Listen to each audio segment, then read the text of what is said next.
Isa sa pinakakamanghamanghang hayop at kinatatakutan din ng mga tao ay ang biggest cat sa animal kingdom, ang mga tigre.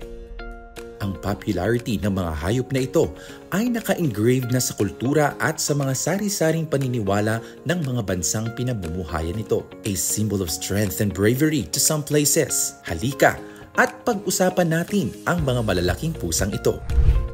Hindi karaniwang kaalaman na ang mga stripes ng mga tigers are unique to each individual tiger para itong fingerprints ng mga tao na walang kapareho. These same stripes help them camouflage in their natural habitat para makablend sila sa kanilang surroundings. Through this, mahihirapan ang kanilang prospective prey na makita o ma-detect sila. Nasa endangered status ang numbers ng mga tigers. Ang mga stripes ding ito ay nakakatulong sa mga scientifico na ma-monitor sila individually sa wild as these stripes are the tiger's own identity. Ang roar ng isang tiger ay maaaring marinig almost 3 kilometers away. Paraan ng kanilang pakikipag-usap sa ibang hayop sapagkat sila ay mga solitary animals. Hindi sila nakikihalubilo ng malapitan. Naninirahan silang mag-isa sa kanilang territory.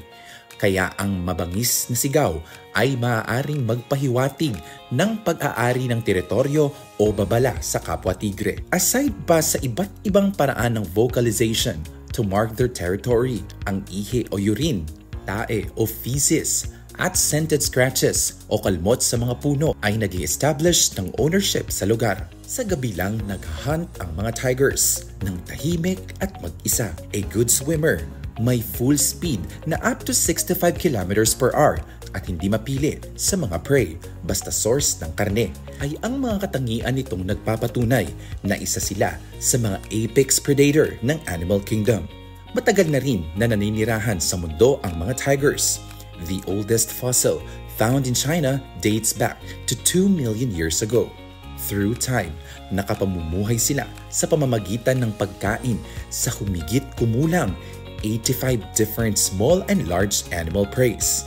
Sadly, their numbers went down sa paghahunt sa kanila ng mga tao because of their reddish-orange with black stripes fur coat. Sa wild, inatayang may 3,900 na lang ang mga tigers sa mundo. Hindi na uubos ang mga tuklas nating mga kaalaman mula sa kapaligiran, sa mga hayop man at sa mga halaman.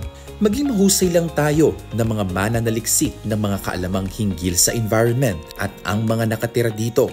Ang lahat ay naghihintay lamang na matuklas at patuloy na magpapatunay ng wonders of creation.